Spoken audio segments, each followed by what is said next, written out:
And we're live. Welcome back to the LOOPcast. It's Tom, Erica, and Josh. And honestly, there's an element to this China tariff story that is not getting enough coverage, not even close. And so we're going to provide here in today's episode a breakdown of the whirlwind tariff announcements, take back announcements. Just want to get a full comprehensive study there. And then this element to the story we don't feel is getting coverage, leading to a bigger conflict. But of course, we're a variety program here. Erica, what else are we talking about today? Yeah, so we have our wildly popular and new good news section coming up. Best news of all, the showers are back. We have made showers great again. We'll dig into that. Also talking on the church corner, we've got the U.S. bishops decided to decouple from all federal aid for their refugee programs, for some of their charity work. So we're going to talk about that.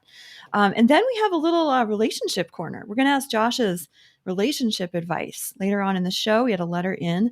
So we're entering the refinery with Mercer to get his take on breakups.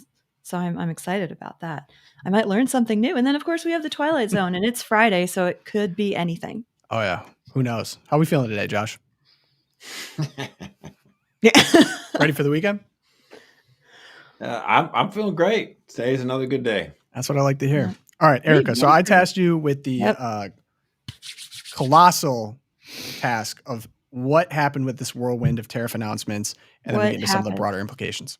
All right. So we're going to break it down with just a review, a little bit of a walk back in history of the last 9 days in American economic. We had Liberation Day on April 2nd. You'll remember Trump took out his big cardboard charts. He unveiled the 10% baseline tariffs worldwide, plus all the reciprocal tariffs for dozens of nations.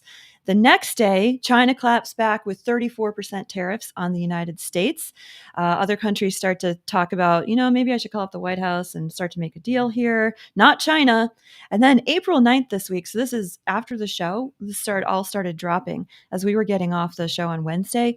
The tariffs had kicked in that morning. We had an additional 84% slapped on China, bringing China to a total of 104% tariff. Later that day, China hits back again with 84% tariff on us. And then that evening, Trump puts a 90-day pause on all reciprocal tariffs with every nation in the world except for China. And they get a hike instead. They get up to 125% tariffs instead. Their final bill this week, at the moment, they are resting, according to Wall Street Journal, at 145% tariffs, factoring in everything. So this was an all-out trade war, and the reactions were varied. The market spiked, and then it fell down again. We had more countries, I think we're up to 75 countries, according to Scott Bessent, have reached out to the White House to make a deal. We have people saying, this was Trump's plan all along. He really was just doing tariffs to make sure that we could slap China really hard and then build coalitions with other countries and get them to the table. Trump is still talking about a deficit and maybe some revenue from some tariffs, so there's that as well. But it was a whirlwind tour of the mind of Trump this week with the tariffs. Yeah, a lot of people trying to claim victory here. Some would say if you read the book, The Art of the Deal, take drastic action, closely track the reaction, keep advisors and allies guessing, and then change course. All of that happened. If anyone would like to get a look in the mind of Trump, it's all out there. You just got to read The Art of the book. Although, maybe he would have kept it in place much longer, but the markets were starting to melt down. So, Navarro wanted it to keep going, and Bessent said, you need to put a pause on this stuff. Yeah. So, Yeah, Trump is a pragmatist, right? We've said this all along, that he's not the kind of politician who's going to have like this ideological thing that the party told him to do, and he's just going to stick with it no matter what.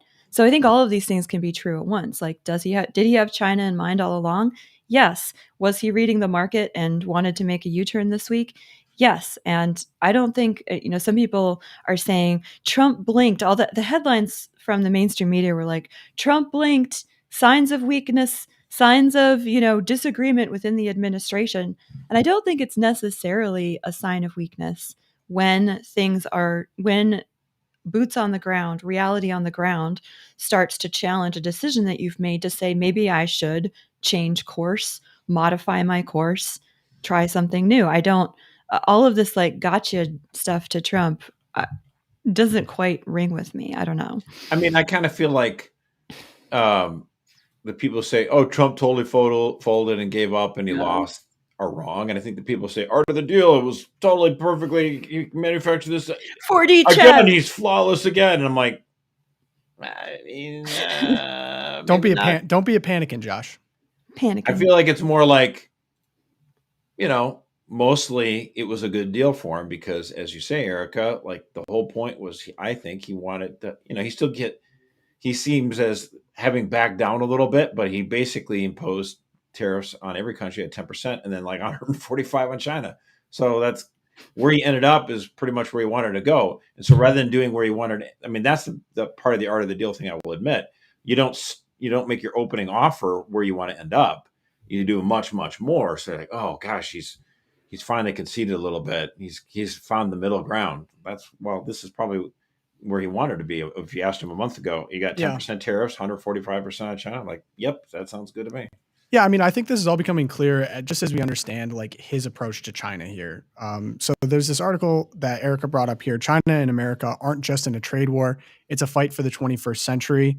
And this article does a good job of actually going back to his first term in office with some of his tariffs and attitude towards China at the time. It basically went in, as we understand now, he sees China as an adversary properly. 100%. And it's not just about economics, because the Chinese system is able to be manipulated in a way to impact military, politics, global markets. They have the ability to wreck what goes on everywhere else. And the way they've actually positioned themselves as this mass exporter and manipulated their prices, they want to get other people hooked on their system, as they've done with the Belt and Road Initiative, as they've done with their exports, cheap goods, so that they can maintain maximum control over them. And the thing that I saw that I'm like, I cannot believe this is not everywhere, was specifically from the Wall Street Journal. Maybe it's because it's behind paywall. But there was a secret meeting. And China basically just straight up said, hey, we were responsible for the U.S. Infrastructure Act back in 2022. If you remember, I believe it was Volt Typhoon. And it was from Beijing, basically getting access to U.S. systems to, at some point, cripple infrastructure when it comes to cybersecurity that they did not pull the trigger on, but the United States found out about. And China was kind of mum for a while. And during this meeting, Erica, you might know exactly where it was. They're basically like, yeah, Geneva Summit. We were a part of this. And this is very much a problem.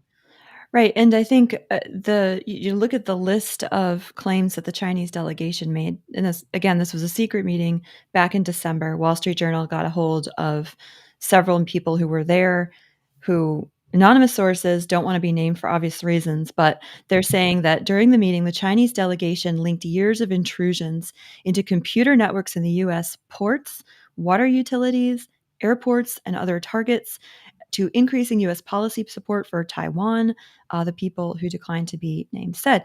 And just the fact that they can kind of shake this in front of the U.S. delegation and say, look, we had the power to do this. And yes, this was us. It's like, oh, okay. So this is way beyond economic trade war. This is political warfare. And you're threatening us with actually not invading with an army, but invading through cyber attacks. Our interior, right? They're here. They're in the interior, is what they were saying to the U.S. At this meeting. Well, and it's like, let's not pretend like, China didn't release COVID on the world to get back. Yeah, the whole Wuhan thing. I wanted to add health to that list that you gave, Pogo. Also, I mean, it's like we all know it. Like Trump was doing trade, tariffs and against China. And what suddenly happens? Oh gosh, a world pandemic that happened to originate from, oh yeah, China, Wuhan. Shocker. So there's this guy, Kyle Bass. He's a hedge fund guy on Twitter, and very suit and tie. Not, I wouldn't say like Alex Jones variety. I mean, he's like, suit and tie like Pogo all the time. Exactly, yeah. So basically, he's like, let's take emotion out of this. I'm going to suggest something that's probably going to be controversial.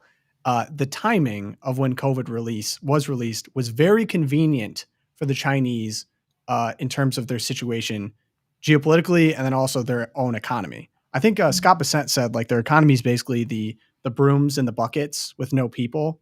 But think about this for a second, okay? So China pre-2020, there's two Chinas, right?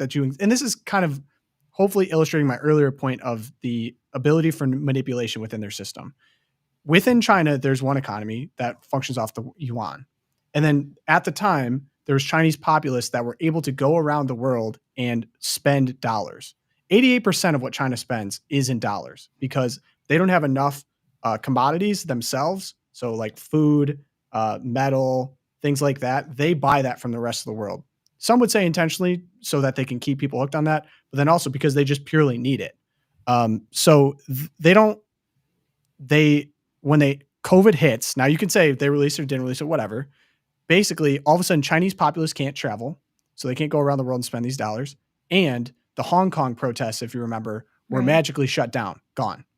That was a huge, at the time, I remember the Hong Konger, what was his name? I did an interview with a guy basically on Jimmy Lai. Yeah, Jimmy Lai. Yeah. So that all got shut down, right? The other thing that's been going on too is as like recent as 2024, they've shut down entire cities.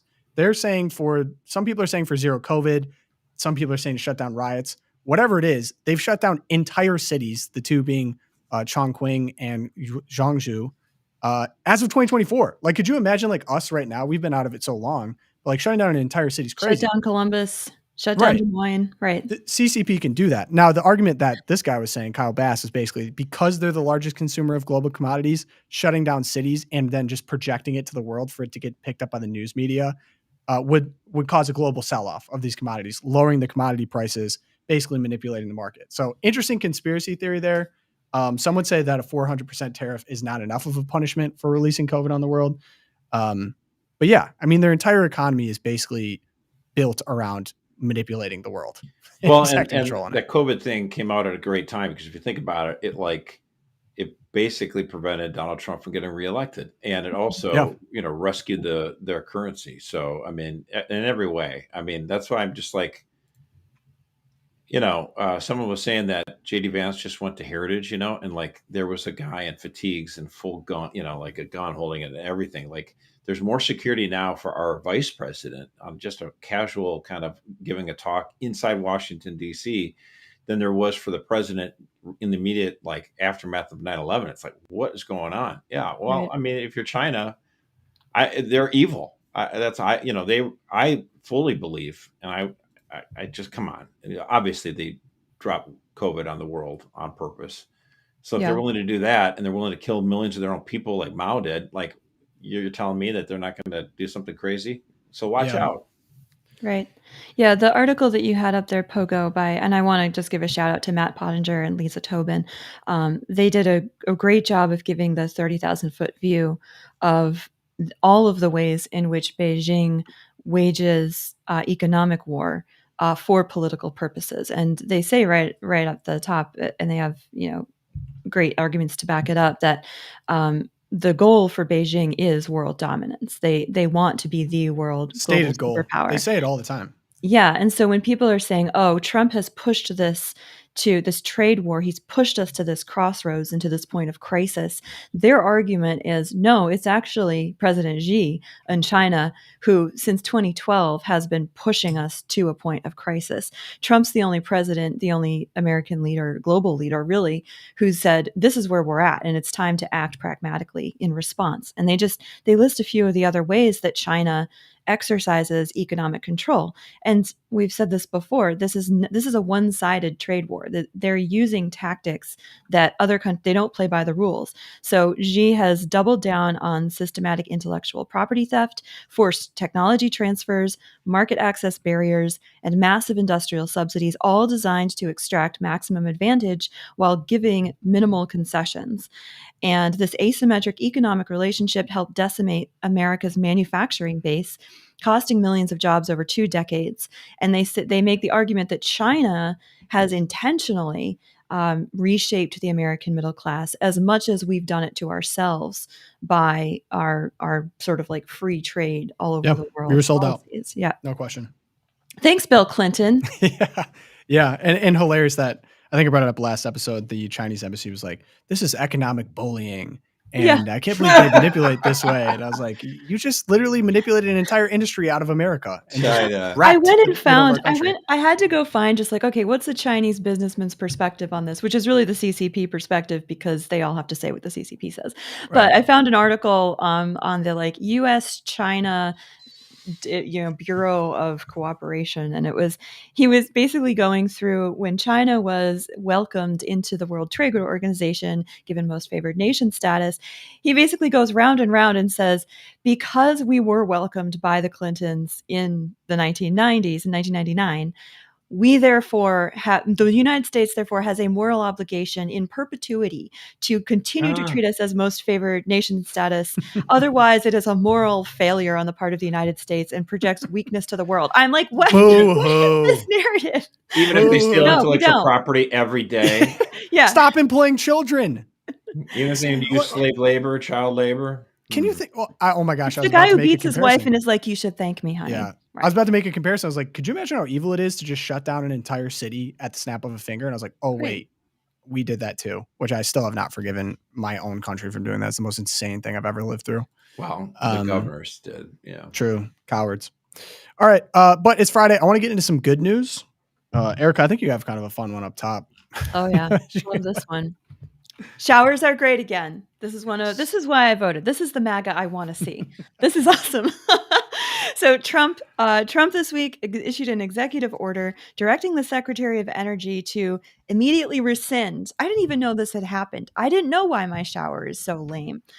Overly complicated federal rules that redefined showerhead under Obama and Biden. Twice in the last 12 years, those administrations put out massive regulations redefining the word showerhead. And we know what happens when we redefine words like gender. Well, with your shower, the new definition was 13,000 words long.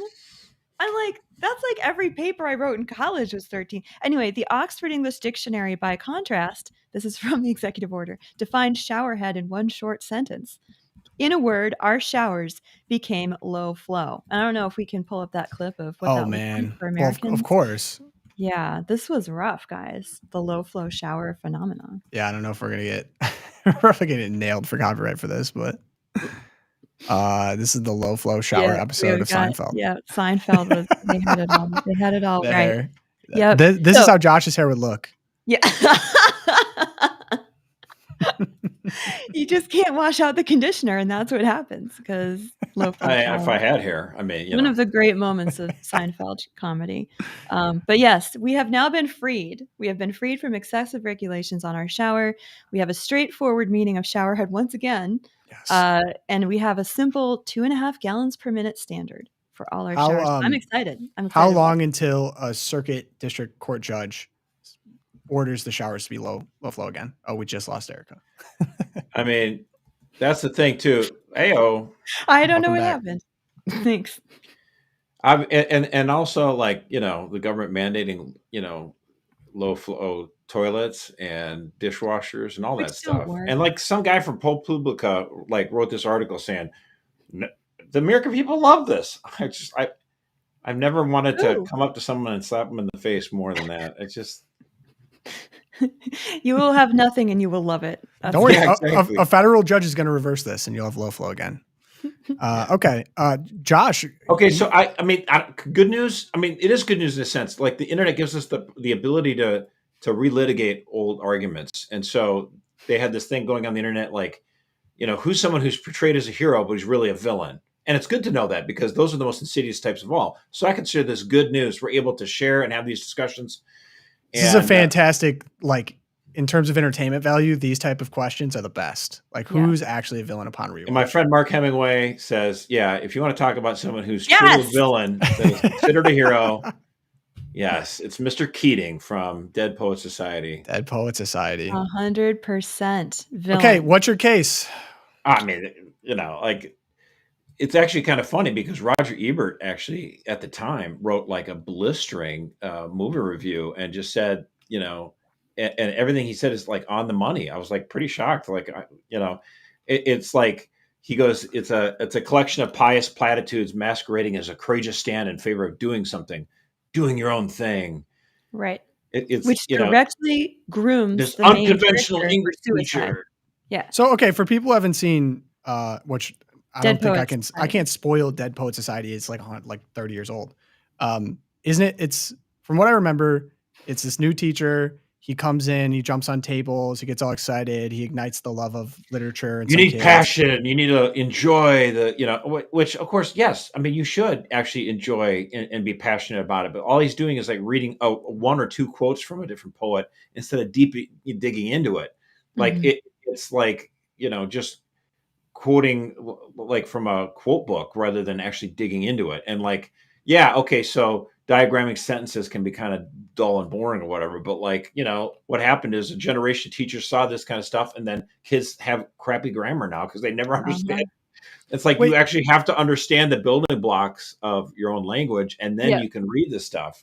It's just too counter argument. Didn't he just make stuff more interesting and introduce the dead poets who were like he just made it all more interesting to people that were bored before? No, all he did is like say a line or two, and so how do they have any sense of where they're coming from? I mean, and again, the big thing in this movie is this kid who wants to do acting, and his dad is this grumpy man who doesn't want him to act, sissy stuff or whatever.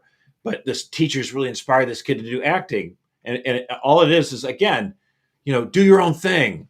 And so then the kid does the acting, and his dad disapproves, and so then the kid kills himself. It's like, okay, the teacher is a villain. Like, you need to actually, don't teach your kids to just be defiant for its own sake. You need to teach them to be resilient and like understand, like, here's what, a liberal arts education has to offer. So anyway. We're getting some pushback in the movie, even from our own producer on this. I don't think this is settled science, Josh. He's horrible, terrible movie. No. Yeah, I don't think Dead Poets Society is exactly the kind of movie that it's designed to suck you in and make you feel good and be like, oh, it's about great literature, so it must be a great movie or something. But when you actually dig down into the message, like Josh said, it is swinging the pendulum all the way to the other side. So yeah, in the whole world of like automaton posh prep school, like were people depressed and angry and grumpy? Sure. But if you swing the pendulum all the way to the other side and you substitute like grumpy rationality for just unbridled passion without actually digging into what the great books can do for you and make you into a man, then that's equally irresponsible and, just adults loving to listen to themselves talk and stand on desks. It was a terrible movie. Yeah, it's just a classic. Everything in the 1950s and before was repressed, and we're ready to be passionate and full of life, and we're living our life. And it's like such a cartoon book BS argument. So I've just told a producer, read Roger Ebert. Actually, this is a really good review of what he says. Yeah, thanks for incredible. I would didn't the actor have a really tragic end too? Oh, Robin Williams. Yeah. He had terrible, terrible mental health problems. Yeah, he had really wicked addictions. Ugh, great actor though. He's great at what he does. He's like terrible roles. This one is just one of many. It's like, no, you were the wrong guy. Like Patch Adams. No. Oh gosh, yeah. All this feel good stuff. There is something to be said that in a way is almost like a perfect role for him, because there are so many tortured artists, like people that present as really happy. Like Chris Farley is another good example, that they just actually are kind of the saddest people deep down inside. Chris Farley is tragic. I mean, I know people who met him, and it's just totally tragic. He desperately did try to try to conquer his addictions, and he would go to confession, he would go to mass. He tried, he really did. The demons got the most of him. So I think we're gravely misunderstanding the good news segment, though. Unfortunately, on the You're second right. go around, we somehow devolved. I'm going to hijack it. We cannot help ourselves. Okay, I got to get this off my chest too, because so speaking of revisionist villains, I watched the movies Sister Act and Sister Act 2 recently. I have a lot of affinity for them because it was my grandparents' favorite movies. My mother loves that movie. Maturity is realizing that the main character is actually kind of the villain, and that the hero should have been Mother Superior, because for Maggie people, Smith.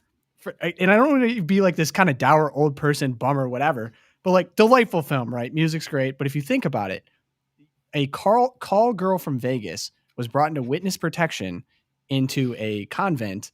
And yes, the music was bad, but then they're like, let's just do pop remixes of Motown. classic. Yeah, let's do Motown at Mass in front of the tabernacle. And in a way, that's a total villain move. And she's getting sisters to come out to bars and stuff. Like, what are we talking in Dangerous San Francisco? Like, yes, this is Disney. This all works out great in the end, but I'm like, if you were to just put this on paper in front of somebody, like, what is wrong with you? Like, this is the worst idea ever. I cannot believe we're doing it. This is sacrilege at number one. Number two, you might get some nuns killed because, of course, this gangster's looking for him. Like, yeah, she's the total. I'm like thinking yourself, nuns going to a bar, they're probably not going to be hit on because they're nun outfits, but then it's San Francisco, so they might be. Yeah, they might think they were like trans men or something. Yeah. Wild time. Delightful film. Great music. But upon rewatch, I'm like, yeah, she's kind of the villain. Okay. I actually do have a happy one. And some people are taking the really negative on this. I'm going to take the positive on it. Okay. My generation, I'm would I say proud? I don't know. I am what I am. I'm Gen Z. And my Gen Z brethren have spent too much of their lives buying bad coffee that's overpriced. The pumpkin spice lattes, all that good stuff. You got to get their Starbucks. I don't know if that's more of a millennial thing, but guess what?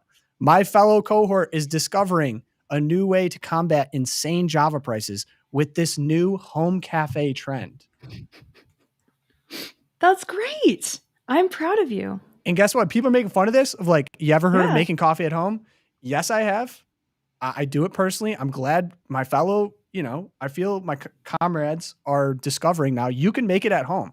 And my 2 cents on this, I think there's just a certain amount of things out there in the world that at first you're like, what witchcraft happens to create a pumpkin spice latte? Like only the most skilled of Java artists can make this. And then you realize like, oh, it actually is just milk and espresso. You can Google a recipe for it that tastes just as good. Right. So we got a great TikTok trend rolling of people, I can save that $7. You just make it at home. Yeah. We have these like adorable at-home cafes happening, which is just It's not just that they're having it at home, which I drink coffee at home or whatever, or drink beer at home because I'm cheap. But what they're saying is that they're setting it up and they're inviting their friends over. That's the best. That's what I'm saying. I'm how great is the audience understand, brother? Yep. Oh, yes. Thank you, Josh. No, I just got fired up because you're making the point I'm trying to make here. This is adorable. The gang's getting together. We're saving some money. This is positive all around. I saw Matt Walsh take the other end of this. I'm taking the positive end, dude. Like, this is awesome. Yeah, I didn't get Matt Walsh's negativity on this. I think it's overall a good thing. Like, he was trolling. I don't know. Yeah, dude, this is a great thing. People also, the New York Post this whole week has just been kind of crazy. Like, I saw a headline from them like, this woman's name is November or June, but she's neither born in November nor June. Like, what are you like? What is everything just engagement for you? Like, this is the dumbest thing I've ever heard of. Like, why am I wasting my time with this? Man, if someone's asking me as Gen Z, pumpkin spice versus vanilla latte, that's an easy call. It's vanilla latte. I'm not a pumpkin spice guy. I don't understand why it's put in everything. Someone also talking about you can actually, another thing that's kind of witchcraft you can find out about, you can roast your own coffee beans. It's actually not as hard as you think. If you just get an old popcorn popper. Okay. Are you out on this? I mean, you have Keurig. So I mean, the whole thing, like everyone in my family, they're like, hey, we can make our own ice cream, or hey, we can make our own, coffee grounds and ground them. Hey, we can make our own laundry detergent for the washing machine. I'm like, or you could just put cash down and get the stuff someone else makes, and then you can spend your time cleaning the dang house. All right, Matt Walsh. So, but yes, you can make beans at home. I have done it. It is cool. I recommend trying it. It is a ton of work and not sustainable at all. So cool to do one time, but unless you get a industrial size one, which I do know people have, which is pretty sick. Okay. We're out of our fun news section. We got to get back into the real news. We have Bishop's decoupling, right? So, Erica, you brought this up. This is definitely in the sweet spot. I'd say just from a Catholic perspective, a lot of people have been concerned about where their tithes go. And so this conversation comes up all the time, right? Like, is my money going towards facilitating what people see as a border invasion? Is it actually going towards charitable work? I don't know. Many people have been kind of hesitant about where it goes. So we have this headline comes out, how the Catholic Church partners with the U.S. government to serve migrants.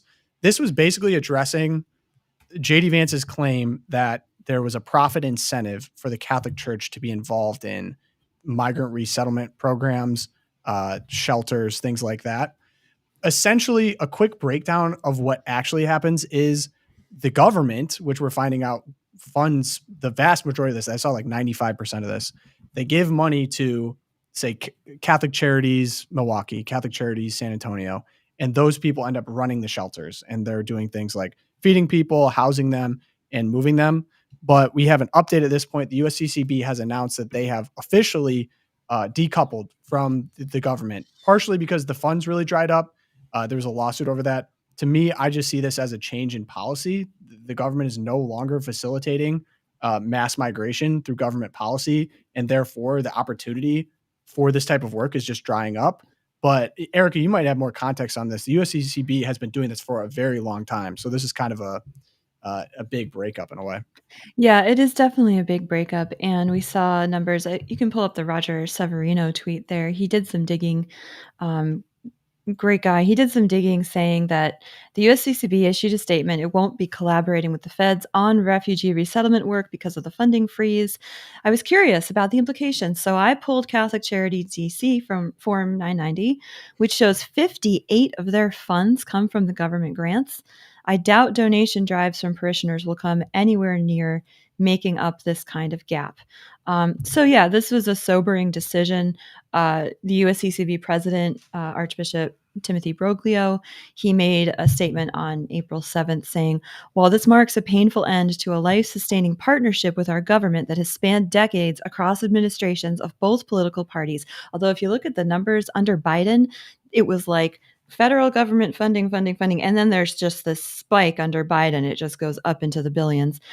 Both political parties, it offers every Catholic an opportunity to search our hearts for new ways to assist. Yes, that is what I like to see, because when Catholics know, like when we see that the bishops are working with the federal funding, when it's 58% of the church's charitable work is dependent on taxpayer dollars, there's something disordered there in my mind about the way the church is performing the works of mercy at an institutional level, but also at the way that the faithful are being formed to give to the point of pain out of their own, make their own personal sacrifices, right? This is the issue with state-run charities anyway. And the popes have spoken out about this. Leo XIII spoke out about this. Pope Urban the Sixth, forget which Urban, he spoke out about this, talking about how when charity is primarily outsourced to the state or to the government, it actually morally warps the sense of responsibility on the part of the faithful as Christians. And I think Broglio's statement there, this is an opportunity for Catholics to re-examine how they give charitably. So seeing this decoupling as that opportunity, I think is a great way to talk about it. So your problem would be that the bishops are taking money from the government to execute these charitable acts. You'd rather just I guess I'm kind of surprised, trying to get what you're getting at here. I mean, like, yeah, you'd prefer the bishops to ask the flock to pay for this. I would prefer the bishops ask the flock for charitable donations. I think it will also force them to examine what exactly the money is going for, right? Because they're going to have to explain that to people. So we hopefully will start to move away from this sort of like the Catholic charities that are enabling illegal immigration or avoiding ICE and avoiding all of that we saw when Trump came into power. I mean, it's not like the bishops or any bishop really says, here are the different charitable priorities that I find important. And we'll just pass the basket for each one individually and see how they do. Like, no, like it's pay to the CSA, the Catholic Service Appeal. They take the money, and then the bishop decides, here are the priorities that I want to do with it. You can't say, well, I want to give money, but I don't want to support some of these initiatives you do. You don't really have that option. So I guess I think you do. I mean, what we do in our house is the Archbishop's annual appeal here in Hartford happens every year. They want millions of dollars from our parish. The bishop says, here's a list of the organizations that the money will go to. Todd and I go down the list, and we can pick out which ones we want to just give directly to cut out the middleman and the bureaucracy. So you can do that. I think we have that option. People need to think harder about where they put the money that they're giving charitably. The thing is, there's a lot of American Catholics that are not happy with a lot of these charitable ends because we're concerned with the fact that there is so much illegal immigration that's come to our country the last 25 years, especially the last 4 years. And we do feel like, I mean, if there's someone that comes into the desert and is thirsty, yeah, you give them water or whatever, like for the most part. But the whole point is that this has almost become, because of the government aid, like an operation where they get incentivized to try to provide help to whoever needs it. It's like, well, why is that a bad thing? We don't want to encourage this 1,000-mile trek through dangerous areas. We want to try to have people stay in their own countries, and if they need help and they need aid, we're open to giving it to them. The United States has been very generous with foreign aid, but like this, making this trek through the Darien Gap all the way up through Mexico is pretty darn dangerous. So many people get hurt and abused. Children get, used by coyotes for notorious things. So the whole thing has just been, I think, a disaster. And so the fact that, like, the bishops look at it like, hey, we want to take care of people. It's like, I'm not against taking care of people, but like this whole system is just not working that well. And at the same time, there are a lot of Catholics who are looking around what's going on in their church and seeing church attendance, declining decade after decade after decade after decade. And we're like, maybe we should focus on trying to get Catholics to understand their faith better and, direct resources that way. We're not against charity, right. But it feels like everything is just sort of out of whack. Like the church is responding to this because the government is asking for, that's my issue is, like, I see this just as more of using the Catholic Church as an arm of statescraft. Like the Biden administration clearly wanted to bring as many people to this country as possible and make them citizens. Like we're just seeing the receipts fall out on all that. Mm-hmm. So while yes, there were charitable actions performed in pursuit of this statescraft, the statescraft has changed. Like the policy has changed. We no longer want to bring as many people as possible to America and make them citizens. We have a closed border at this point, statistically. So for me to see like, okay, Catholic Charities, in half basically because they don't have the employees, that this isn't anything really about donations or money or whatever. It's just like the priorities have changed, and you can argue about the priorities, whether or not they're good or bad, but the reality is the priorities have changed. I have more of a philosophical question. Like there's plenty of different areas in life in which the Catholic Church receives federal funds. I think to schools, I think to hospitals, I think to things like that. So do we just are you saying we have a general problem with Catholic anything being propped up by state funds at all? Or do you think there's times in which it's appropriate and times where it's not appropriate? Should the church basically self-fund all of its initiatives? Is that what we're suggesting here? Well, not necessarily. I mean, like if you're a patient that's on Medicare, you should, or Medicaid or whatever, you should be able to go to a Catholic hospital, and the hospital gets reimbursed for that services from the federal government because that's the person the person themselves is getting the government subsidies. In other words, we subsidize people who are poor or elderly on healthcare. Like that's what we do. So it is government funds, but it's like, the funds are, and the idea is it goes to the person and that person decides where they want to purchase. That's the model. In fact, I prefer for education as well. Right. I was going to say for schools. Like I want funding to follow the student, and then the student through their parents decide which school that they want to. Do you want to go to Catholic school? Do you want to go to public school? Whatever, and so it's like, then Democrats will say, oh, this Catholic school is getting government money. No. The student is getting government money and they're deciding to go to this school, or the person on Medicare or Medicaid is getting government funds and they're deciding to go to a Catholic hospital. I don't want direct payments from the state to Catholic institutions. Right. I think I agree with Josh. And I think one of the failures of, Catholic Charities getting so enmeshed in and dependent upon federal aid to continue to staff, to continue to operate at the level that they were doing in DC, the example being that 58%. I think it was a failure to read the signs of the times and understand that, had Kamala Harris, thank God, had she been elected, however, the way that the Biden administration was going with its rules, with the EEOC, with like the Pregnant Workers Fairness Act, all of these things, those federal funds would have been a massive weight on the back of Catholic Charities being able to continue to operate within the bounds of our faith and according to our consciences.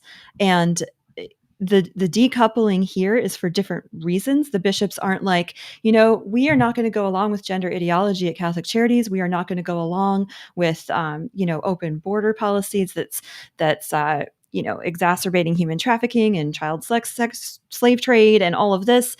That's not why they decoupled, right? It's kind of like the "you can't fire me, I quit." I think Phil Lawler had an article about that. But I think in the end, it is better to be distanced from a government that has gotten to be as big as our government is, and that could, in 4 years, again, heaven forbid, go right back to a Biden-Harris type administration and put the screws on organizations that take 58% of their funding from federal grants. So I think in the long term, reading the signs of the times, this is a healthier move for the church. I wish we had done it for different reasons. I wish we hadn't waited till it was like, oh, you can't, you're not funding us. Well, we don't want them. I mean, can you imagine if the bishops had said that we were going to stop participating with the federal government when the Biden administration was using DHS and HHS funds to huddle migrants into places where they could commit abortions? Okay. That would have been Talk a time a witness to the world. Yeah. Talk about evangelization. Like, we're serious about our faith, but I'll take what I can get at this point. So yeah, I think this is a good news segment after all. Okay, we'll swap it in for the for the depressing part of the good news segment. Hey, so so first off, we got an email from a longtime listener, and really shout out to him. And if you have questions, loopcast@catholicvote.org is the best place. You can drop them in the comments. I'm going to be a lot more active on the YouTube comments. Another great place for it. But got this email, wanted us to give some advice here, and here we go. I'm writing humbly to request your prayers. I listen to every podcast. I've only grown an appreciation for everything you are doing. Feel like you are all mentors of mine in a certain way. Shout out to you. I'm going through a very difficult breakup with a lovely Catholic woman and could really use your prayers. While relationships are very personal matters, it would be great to hear more relationship advice on the show. One of my fears in losing this relationship, although it may be best that it ends, was the fear of finding someone else who is a faithful Catholic, or at least open to being so. How can we best heal from breakups? What advice would you offer to young people discerning marriage? What are the difficulties in marriage, and how do you prepare? If there is any way to incorporate this into future shows, it would be super helpful. Thanks for everything you all do. Happy Passiontide and happy Easter to you all. How do you deal with breakups? Yeah, so I mean, with regards to breakups, it's similar to like applying for a job and not getting the job. And it's hard in both cases not to think of, well, how is this not obviously a personal rejection? How is this not personal? Like obviously, if I were the best person for the job, the answer would have been yes. And that can be extremely difficult because, obviously. So, I mean, I don't know. I mean, I got to tell you, I'm very much different than so many other people of my own generation, like, Gen X or whatever. There's so many people in my generation that just,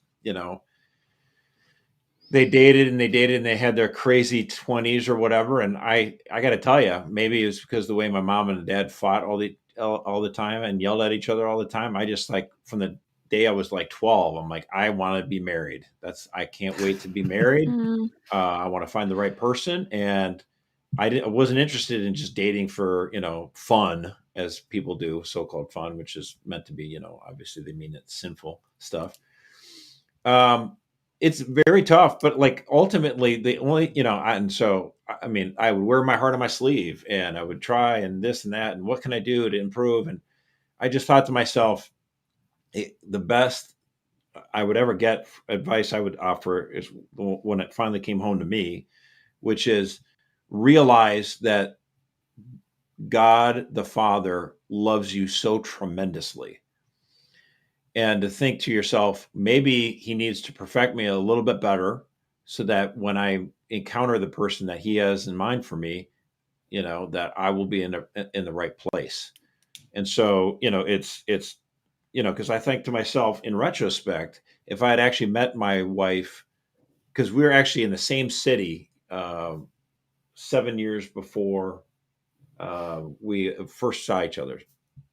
We just happened to be in the same town for whatever. Wow. If we would have crossed paths then, she would have been very wise and said, "This guy's not ready for me. Just get the heck out of here." And there goes my chance.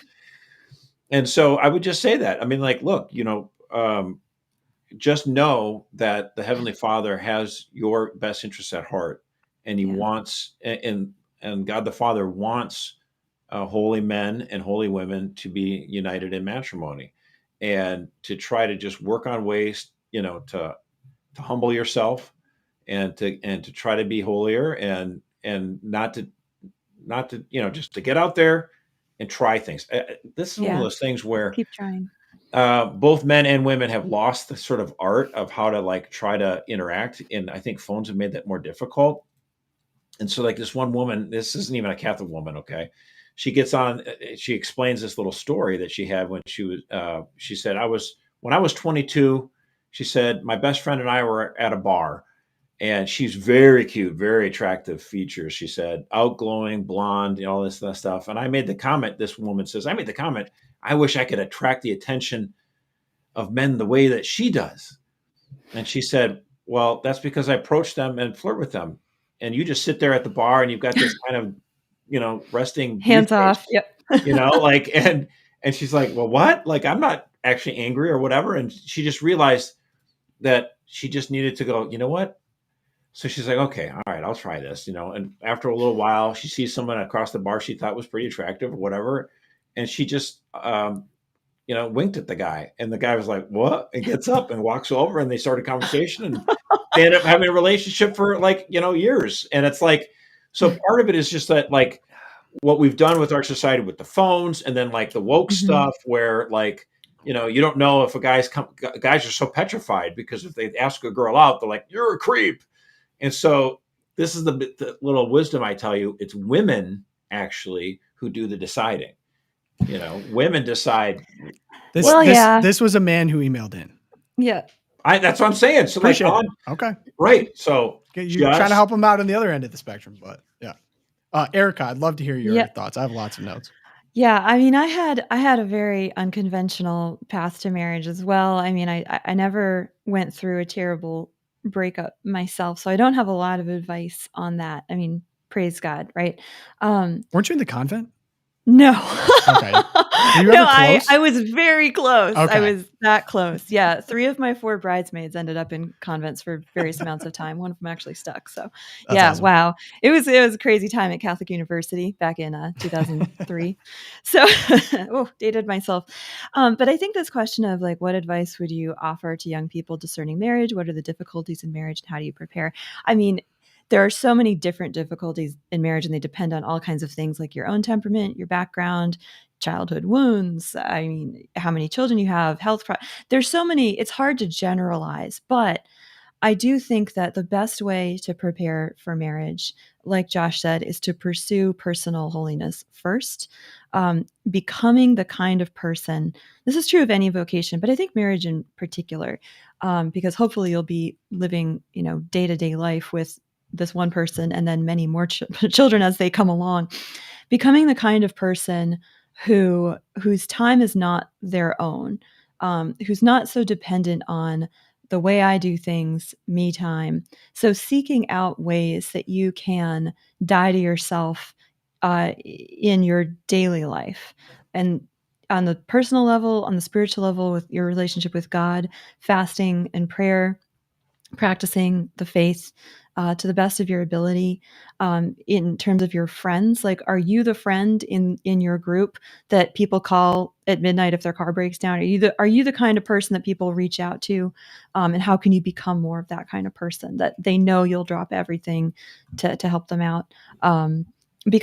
Growing in those virtues, very intentionally, that make you the kind of person who is confident in God's love for you and also has the capacity for these sort of radical charitable acts, and be known for that.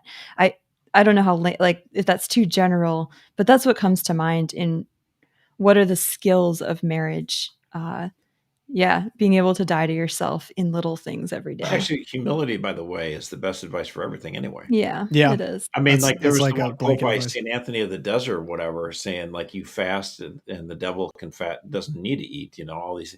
What is the one thing you can do that the devil can't do? It's being humble. Yeah. And it just makes them crazy. Yeah, and in terms of healing, I mean, I think breakups, especially when it's someone you really hoped would be the one, I think breakups, you have to acknowledge it is a kind of grief, like if you lose a loved one to death. And I would recommend, not to plug my own little circus here, but Refine. We've got a great author over at Refine, Sarah Stark, colleague of ours, and she went through a terrible experience and has been grieving, and she's sharing a lot of her thoughts over there on how to grieve, what to do for friends if they're grieving as well. And I think that a lot of that applies to a serious breakup, not in the same way, but a lot of the same principles apply. So treat it as a grieving process for sure. Yeah. Well, in her case, yeah, it really is truly grief. Whereas breakups can be gut wrenching and stuff like that. But like maybe that's meditating on someone like that, Sarah, who lost someone. Yeah. Like can help you realize I broke up. And that was painful. And that was kind of a bummer because it could have gone this and all these plans could happen. But like someone who actually loses someone to death, like that's a whole nother category. And maybe that's an opportunity for me to realize, Yeah. Yep. It puts everything. Shout out to Emily in the chat who's totally. Yeah. So my friend, you have, I feel like I actually strangely relate to you the most out of everyone. I mean, probably age-wise, but you've ran into the hardest variety of breakup, in my opinion. The person you're probably with is good. They're Catholic. They share your beliefs. There might not be a like major red flag. There's no like, no one cheated. No one's crazy. Like on paper, it makes sense. But you yourself are probably feeling right now, if you emailed this in, that something is not right, even if everything on paper is right. And so I feel like, at least personally, like I went through something similar to this, not nearly as serious, but on paper, everything great. On paper, everything where it should be, but there's something nagging you and it's not right. And if you do feel that way, based on the time thing, at least, it really is not, it's a disservice to both you and her to spend more time in something that you don't see to the finish line. Yeah. So especially in terms of like meeting someone else, that's time you could be meeting someone else. That's time you could be healing. That's time you could be. And so you basically, out of respect, it's best to provide someone that time. Spending time in something you know is not going to end up right, or you can't get resolution to, is not good. So I think the other element to all of this that I'm just learning as I get older is I think sometimes people think of marriage or other sacraments as like the destination. Like when I get married, I'm there. We did it. Yeah. The race has been ran. We pulled it off. We got married. Locked in. And I'm realizing this more and more as I have been married longer and get older. Like that is where the real work begins. Mm-hmm. And things don't 100%. Get easier after you get married. In a lot of ways, they get harder. And there's always, I'm not a downer. Like in every part of your life, there's something to appreciate. And there's also frustrations. And if you were to focus on the things you appreciate or focus on the frustrations more, that'll determine how it is for you. But especially when you start having kids, especially as, there's more bills to pay, your life questions come up, like those are real challenges. And if you're with someone right now that you don't think you're going to be able to basically like hit the plow with, it's not going to bode well for you. It just is not. It's going to be much harder in a lot of ways. You can make it work, but sorry, what are you saying, Josh? Well, but I mean, it's like, just so people understand, like, yeah, marriage is tougher, like, but that's the whole point. Like virtus tentamine gaudet, right? Yes. Virtue rejoices. Welcomes the challenge. Yes. For sure. It's a sharpening of iron, but it takes two parties. And if you're like, basically you want to go into that feeling so strong that you have the person who's ready for that, that the uncertainty doesn't help. And you guys brought up other points, like just other things that I would bring up in all of this is like, just understanding that your center is not somebody else. It actually is, should be Jesus Christ. Your faith should carry you through this. So just doubling down on that. Get married. Exactly. Yep. 3 to get married. Love that. And then you mentioned male fraternity, Erica. I think like that actually does become more challenging as you get older to have that good male fraternity, but it's so important to actually like set aside time as if it is work to really cultivate good male friendships for a couple of reasons. Those are people to rely on. Those are people that understand exactly what you're going through from a male perspective. There's just certain things you cannot say to a woman, and that's okay. Like you just even if she's your wife, you shouldn't say it. Should always have these male fraternities, and they're much harder to cultivate. And the if you pull them off, they work. And the reverse is true as well. Absolutely. Sure. Yeah, certainly. I'm a guy, but I think the important thing, and Erica brought it up, like this is actually a grieving period. It is okay to feel the way that you're feeling. It's actually probably how you should feel. It meant that you really cared. And so taking the time, just like be easy on yourself in a way of like, this is hard. Matters of the heart are excruciating. It means you cared. It's okay. Yeah. It's going to take a little bit of time. It's going to take a little bit of prayer. So, really appreciate the question. And hopefully, the panel provided some wisdom there. But yeah, if everyone could pray for him, our boy, fellow looper, is not an easy time to go for. Pray for him and his partner and breakup partner or whatever ends up going on there. Okay, so Josh, your Twilight Zone. I got to plug in the computer real quick. I love Donald Trump, but he's wrong. Oh. He initially said he wanted to get rid of daylight savings time, but now he's saying he wants to make it permanent, wants to extend it all the way in through the winter, forcing people to wake up and start school or work before sunrise in the winter. This is dumb. And there's a lot of people who are just like, oh, I love daylight savings time because I get sunlight in the evening. The thing is, here's the deal, people. I think it's chill. This is very simple. Noon is when the sun is at the highest point of the sky. Yes. That's when noon is.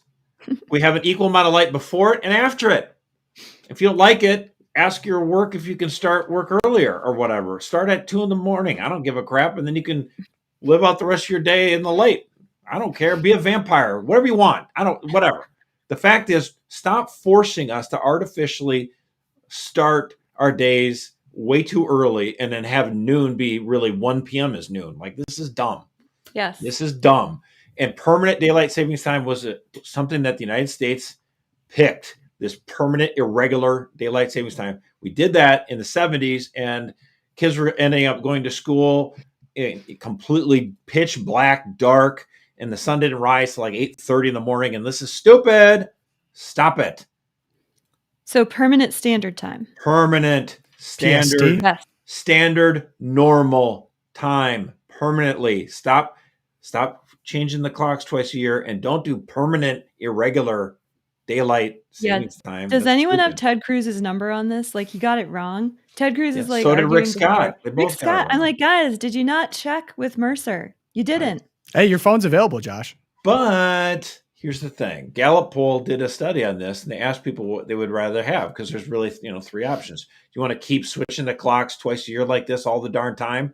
Is that fun? Do we want to do that? And people were like, there was like 12% that wanted to do that. Yeah. And they're like, how about permanent daylight savings time? 24% said that. 48% agreed with Mercer. Standard time. Return to tradition. Stop monkeying with the clocks. That's right.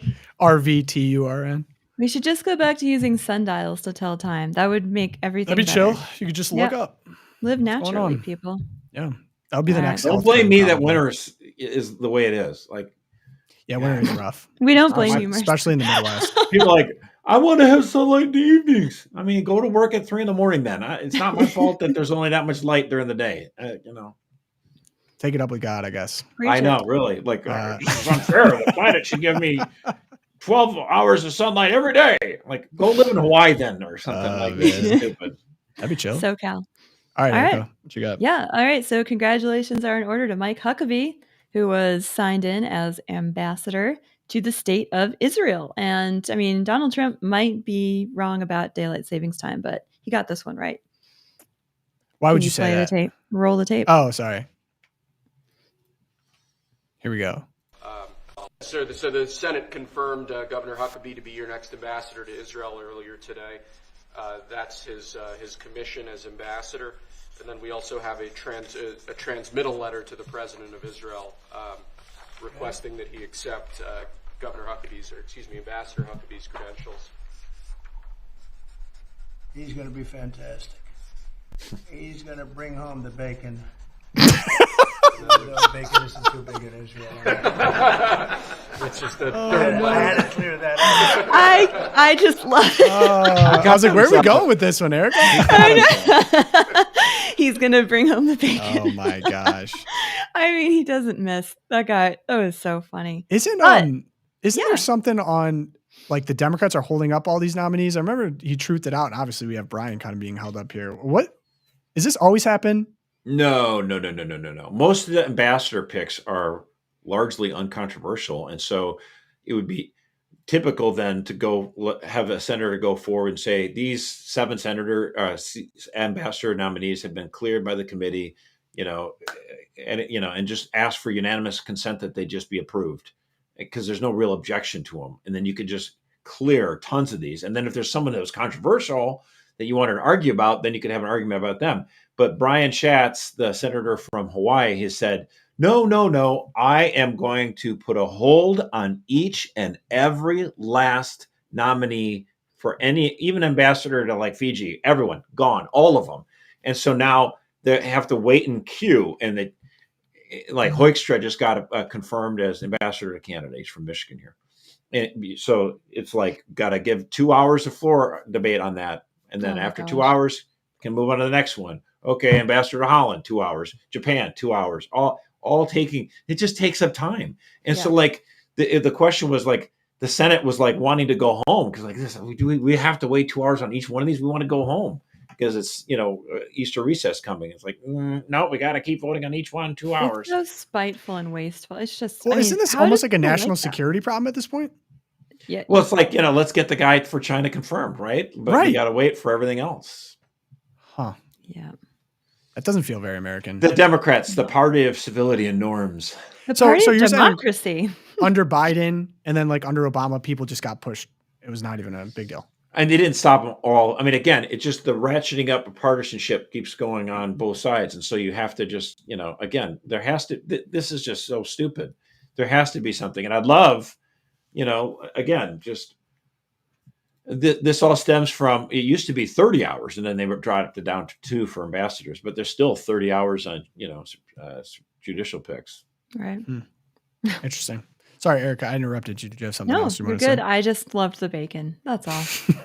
I really love bacon. Here's to the new covenant. Okay, yeah, but I do want to impose a rule here on the Loopcast that we don't refer to the delicious salty meats on a Lenten Friday. Oh, sorry, Mercer. Come on, dog. Is it just too much? It's too much penance. Too much. Okay, we'll keep that in mind for the future. Only if you make your good news actual good news.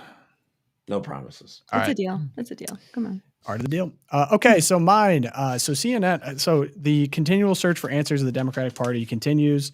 CNN did a town hall with Senator Bernie Sanders, and actually, I think with a few other people, but Bernie was the first one.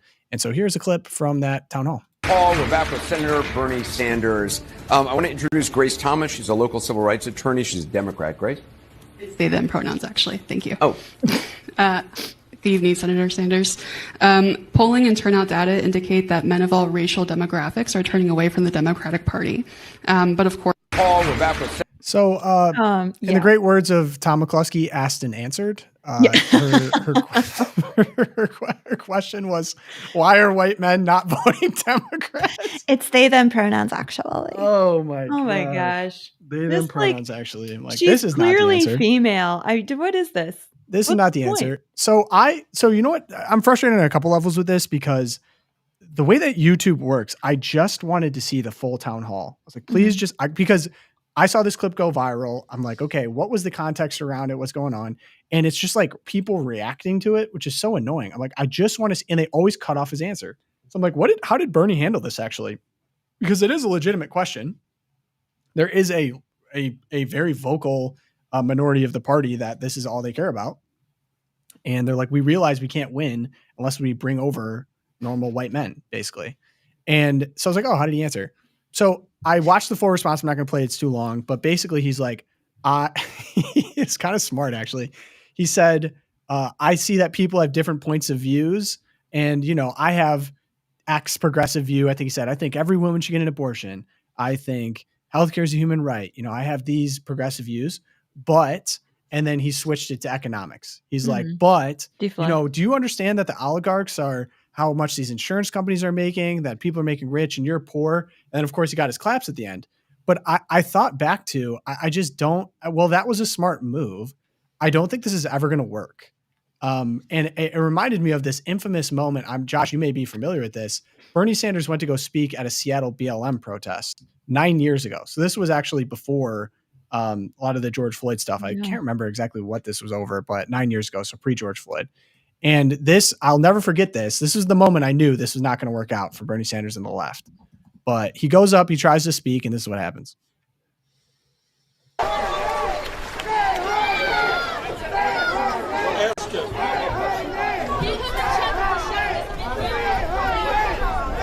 you do not listen to her, your event will be shut down right now. So for the audio listeners, he gets basically assaulted by two black women saying, we're going to shut this down and unless you let a black woman speak. And then he continued to get berated after, and this is in Seattle. And I'm just like, I think it is a smart play on his, I think Bernie Sanders actually is not dumb. And highlighting wealth inequality is smart. I think that there is an issue right now in the country. We cover it many times on the podcast, but you can't like put in your lot with people whose entire view of politics and the common good revolve around like gay race communism. Yeah, exactly. Like if you're just going to continually wage warfare on behalf of whatever your identity is and just continue to push people out, that message, while it might be smart and true, is just, there's no future for it in the Democratic Party right now. So I didn't, in a way, smart answer, but I think the true answer is not going to work. So sad. And here's another Let quote I them found. fight. Someone on Twitter was like, I supported Bernie in 2016, but I eventually dropped support for this very reason. The misogyny on the left is very real. And if a woman voices her concerns, she gets shouted down by Bernie bros. He could be doing a lot more to address it. And we have a quote from AOC. Bernie supporters have been very, very damaging to him. And it's really frustrating to see and experience. They don't realize how influential they are. It's frustrating to feel they are hurting him. AOC said in the midst of her 2020 primary, according to her book, I feel like Warren is scooping up LGBT, progressives, women, and progressives of color because of how they isolate. Because she's a Native American woman? Is that what? I think she's just more shameless. Like she's more shameless. She should go after it. Yeah. Like to me, Bernie Sanders actually had the opportunity to really inherit the populism streak in the country and just completely rolled over to the machine. Hillary Clinton just got whacked, didn't put up a fight, actually just like removed from the Democratic primary. And then Donald Trump just picked up all of the populist people that, and what's he doing right now? He's waging war on China basically to get manufacturing back in America, to bring back good middle-class jobs. Like in some ways, Bernie Sanders is advocating for the same thing, obviously through different means, but the messaging is actually very similar. So to me, he just fumbled his chance and there's no way of recovering it in the modern Democrat Party. Yep. That is my Twilight Zone. Preach. But it's a great show. Thank you guys for joining. Appreciate all the love. If you guys want to help us out, subscribe on YouTube. That's where we're at most of the time. You can like this episode. You can drop a comment. I'm going to be interacting with those more. So if you comment, I'll see you. Thank you to everyone joining live. You do that 11 a.m. Eastern, Monday, Wednesday, Friday. You can email me, loopcast@catholicvote.org is where you can do that. Join the Champions Club. It's the best way to support us. Thank you to all of our champions listening today. But of course, pray for us. And I hope you guys have a fantastic weekend. St. Thomas More, St. Fidelis, Our Lady of Guadalupe. Pray for us. And we will see you on the next episode.